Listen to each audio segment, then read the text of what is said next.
জানিয়ে দিব আজকের বাংলার আপডেট সংবাদ। শুরুতেই সংবাদ শিরোনাম।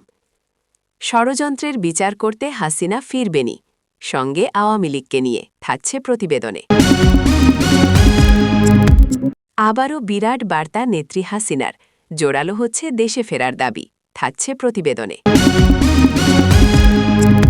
হাসিনাকে ফেরাতে মোদির যুদ্ধ ঘোষণা, চঞ্চলকর তথ্যভাস, থাকছে প্রতিবেদনে। ঢাকায় পৌঁছানোর বার্তা হাসিনার, খেলা ঘুরছে বাংলাদেশে, থাকছে প্রতিবেদনে। হাসিনাকেই প্রধানমন্ত্রী হিসেবে ফেরাতে চান মোদি, গোপনে প্রস্তুতি নিচ্ছে ভারত, থাকছে প্রতিবেদনে। বাংলাদেশে ফেরার বার্তা স্পষ্ট করলেন নেত্রী হাসিনা, থাকছে প্রতিবেদনে। এতক্ষণ শুনতেছিলেন সংবাদ শিরোনাম, এখন বিস্তারিত। হাসিনাকে ফেরাতে মোদির যুদ্ধ ঘোষণা, চাঞ্চল্যকর তথ্য ফাঁস ঘিরে তোলপাড় রাজনীতি। দক্ষিণ এশিয়ার রাজনীতিতে নতুন করে উত্তাপ ছড়িয়েছে এক চাঞ্চল্যকর তথ্য ফাঁসকে কেন্দ্র করে। গুঞ্জন উঠেছে বাংলাদেশের সাবেক প্রধানমন্ত্রী শেখ হাসিনাকে দেশে ফিরিয়ে আনতে নেপথ্যে বড় ধরনের কৌশল নিচ্ছে ভারতের ক্ষমতাসীন মহল। আর এই পরিকল্পনার সঙ্গে সরাসরি জড়িত বলে আলোচনায় এসেছে ভারতের প্রধানমন্ত্রী নরেন্দ্র মোদীর নাম। বিষয়টি ঘিরে ইতিমধ্যেই রাজনৈতিক অঙ্গনে শুরু হয়েছে তুমুল আলোচনা।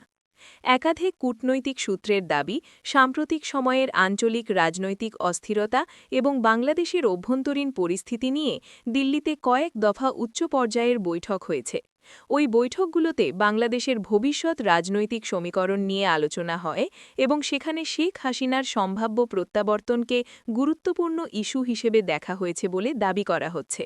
বিশ্লেষকদের মতে, বাংলাদেশের রাজনীতিতে দীর্ঘদিন প্রভাব বিস্তার করে আসা বাংলাদেশ আওয়ামী লীগ আবারও শক্ত অবস্থানে ফিরতে পারে, এমন ধারণা থেকেই নাকি এই কৌশল সাজানো হচ্ছে। দিল্লির কূটনৈতিক মহলে এমন আলোচনা ছড়িয়ে পড়ার পর বিষয়টি নিয়ে নতুন করে জল্পনা শুরু হয়েছে। এদিকে ভারতের রাজনৈতিক অঙ্গনেও এ নিয়ে নীরব তৎপরতার ইঙ্গিত পাওয়া যাচ্ছে। রাজনৈতিক বিশ্লেষকদের মতে, দক্ষিণ এশিয়ার ভূ-রাজনীতিতে বাংলাদেশের গুরুত্ব অনেক বেশি, তাই দিল্লি চায় তাদের আস্থাভাজন নেতৃত্ব আবারও ক্ষমতার কেন্দ্রবিন্দুতে থাকুক। এই প্রেক্ষাপটে নরেন্দ্র মোদী সরকার নেপথ্যে সক্রিয় হতে পারে, এমন ধারণা উড়িয়ে দিচ্ছেন না অনেকেই। তবে বিষয়টি নিয়ে এখনও আনুষ্ঠানিকভাবে কোনো মন্তব্য করেনি ভারত সরকার বা শেখ হাসিনার ঘনিষ্ঠ মহল।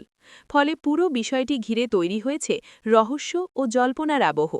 বাংলাদেশের রাজনৈতিক মহলে প্রশ্ন উঠেছে, যদি সত্যিই এমন কোনো পরিকল্পনা থেকে থাকে, তাহলে আগামী দিনগুলোতে দেশের রাজনীতিতে বড় ধরনের পরিবর্তন দেখা যেতে পারে। বিশেষ করে বিরোধী দলগুলো ইতিমধ্যেই বিষয়টিকে গভীরভাবে পর্যবেক্ষণ করছে বলে জানা গেছে।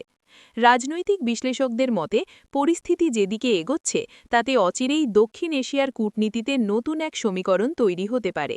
এখন দেখার বিষয় এই গুঞ্জন শেষ পর্যন্ত বাস্তবে রূপ নেয় কিনা। হাসিনাকে প্রধানমন্ত্রী হিসেবে ফেরাতে চান মোদি, গোপনে প্রস্তুতি নিচ্ছে ভারত। গণ অভ্যুত্থানের পরে পরে আপামর বাংলাদেশবাসীর মনে হয়েছিল ক্ষমতায় যিনি আসীন হতে চলেছেন তিনি দেশকে উন্নতির শিখরে নিয়ে যাবেন। হাসিনার আমলে সবকিছুই ঠিকঠাক ছিল এমনটা নয়। দিন কয়েক একটি গণমাধ্যমকে দেওয়া সাক্ষাৎকারে পুত্র জয় সেটা স্বীকার করে নিয়েছেন। কিন্তু দেশ জুড়ে যে নৈরাজ্যের বাতাবরণ তৈরি হয়েছে সেটা হাসিনার আমলে ছিল না।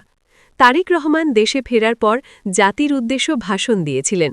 সেই ভাষণে তাকে একটা কথা বলতে শোনা যায়, আই হ্যাভ আ প্ল্যান। যদিও কি সেই পরিকল্পনা সেটা কিন্তু তারেক গোপন রেখেছেন।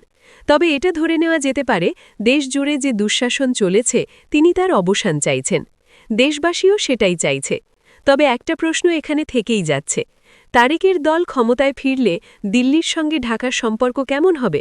আওয়ামী লীগের আমলে সম্পর্ক যেমন ছিল তেমন থাকবে, নাকি সম্পর্ক হবে উষ্ণ শীতল?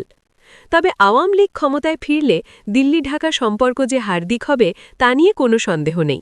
বঙ্গবন্ধু কন্যা কিছুদিন আগে একটি অডিও বার্তা দেন, সেই বার্তায় ঢাকার রীতিমতো চটেছে।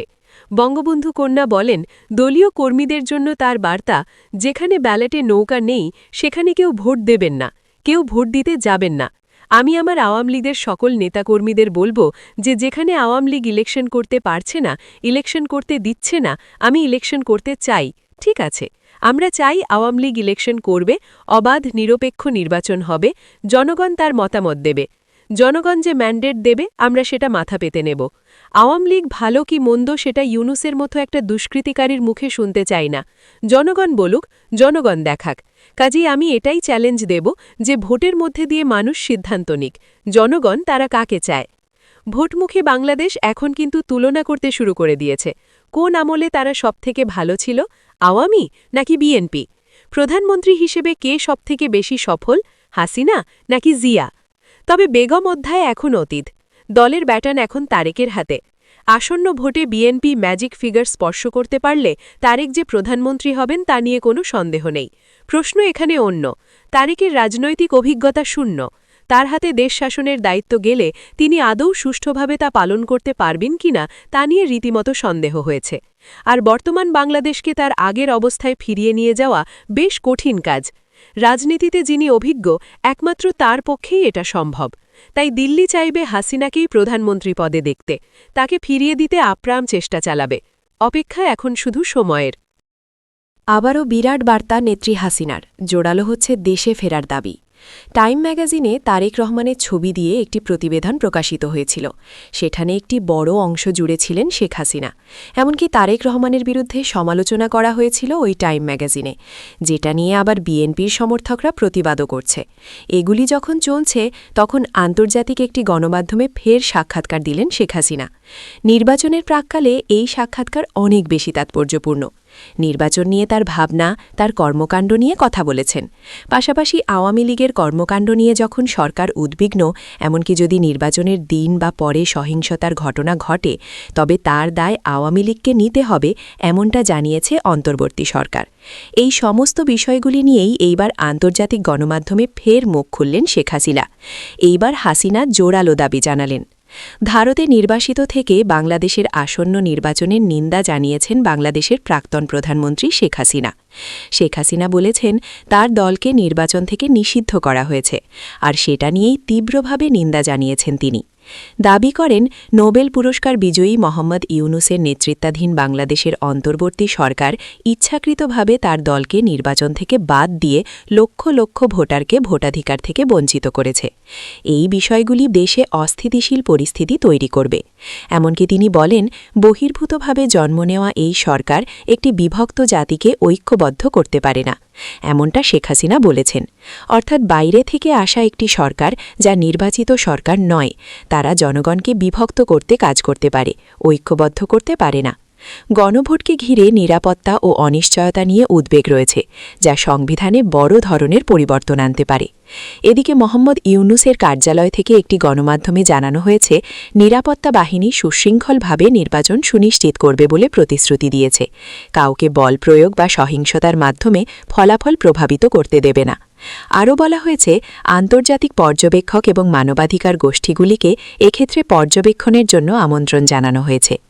এদিকে এখন বাংলাদেশে মানবাধিকার লঙ্ঘনের মতো একাধিক ঘটনা ঘটছে, জানিয়ে ইউনূসের অফিসে একাধিক অভিযোগ জমা পড়েছে আন্তর্জাতিক ক্ষেত্র থেকে। সাংবাদিক নির্যাতনের হার বেড়েছে, সংখ্যালঘুদের ওপর অত্যাচার বেড়েছে, ভোটের সময় আরও উত্তরোত্তর বাড়ছে, সেটা স্পষ্ট। শেখ হাসিনা এই সাক্ষাৎকারে জানিয়েছেন তার দলের নেতা কর্মীদের ওপর হামলা চালানো হচ্ছে, নির্যাতন চালানো হচ্ছে, অথচ সরকার এটা অস্বীকার করছে। সমালোচকরা ইসলামপন্থী গোষ্ঠীগুলির ক্রমবর্ধমান প্রভাব এবং সংখ্যালঘুদের, বিশেষ করে হিন্দুদের ওপর আক্রমণের বিষয়টি উদ্বেগ প্রকাশ করেছেন। ইউনূসের আমলে সংবাদপত্রের স্বাধীনতা নিয়ে উদ্বেগ বাড়ছে বলে মন্তব্য করেন তিনি।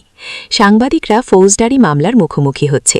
দেশের শীর্ষস্থানীয় দুটি দৈনিক অফিসে হামলা চালানো হয়েছে। হাসিনা বলেন জাতির ক্ষত সারাতে হবে। এমনকি তিনি উল্লেখ করেন তার অনুপস্থিতিতে তার বিরুদ্ধে বিচার কাজ চলেছে এবং তাকে মানবাধিকার বিরোধী অপরাধের জন্য মৃত্যুদণ্ডের সাজা দিয়েছে। এমনকি এই বিষয়টি নিয়ে আন্তর্জাতিক গোষ্ঠীগুলি বিচারের ন্যায্যতা নিয়ে প্রশ্ন তুলেছে, এমনটাও জানিয়েছেন বাংলাদেশের প্রাক্তন প্রধানমন্ত্রী। শেখ হাসিনা বলেন তার আমলেও কিছু নির্বাচন গ্রহণযোগ্য হয়নি, কারণ বিরোধীরা স্ব-ইচ্ছায় সেই নির্বাচনে অংশগ্রহণ করেনি। কিন্তু এই সরকারের আমলে বিষয়টা আলাদা। এখানে সরকারের তরফেই একটি রাজনৈতিক গোটা দলকে নিষিদ্ধ করে রেখেছে। অর্থাৎ আন্তর্জাতিক গণমাধ্যমে শেখ হাসিনা স্বীকার করলেন তার আমলে নির্বাচন নিয়ে যে অভিযোগ উঠেছিল সেটা এক প্রকার সত্যি। তবে এখন যেটা ঘটছে সেটা সমস্ত নিয়মের বহির্ভূত। অর্থাৎ দুটি সময়ের মধ্যে পার্থক্য রয়েছে বলে স্পষ্ট জানান শেখ হাসিনা। তিনি বলেন এখনই বাংলাদেশের সমস্ত রাজনৈতিক দলগুলিকে এই চক্র থেকে অবসান ঘটাতে হবে, না হলে এর কোনো প্রতিকার হবে না। দেশটির একটি বৈধ সরকার প্রয়োজন। দেশের ক্ষত সারানোর এটাই সবথেকে বড় উপায়। অর্থাৎ শেখ হাসিনার দল ফের বাংলাদেশে ফিরে এলে একটি সুষ্ঠু গণতান্ত্রিক প্রক্রিয়া ফিরিয়ে আনতে সাহায্য করবে, সেটারই ইঙ্গিত দিলেন তিনি। পাশাপাশি তার কথাতে এটাও স্পষ্ট হল যে বিএনপির সঙ্গে আওয়ামী লীগের একটি সমঝোতা হয়েছে। এখন দেখা এই নিয়ে দেশে আর কোনো আলোচনা তৈরি হয় কিনা।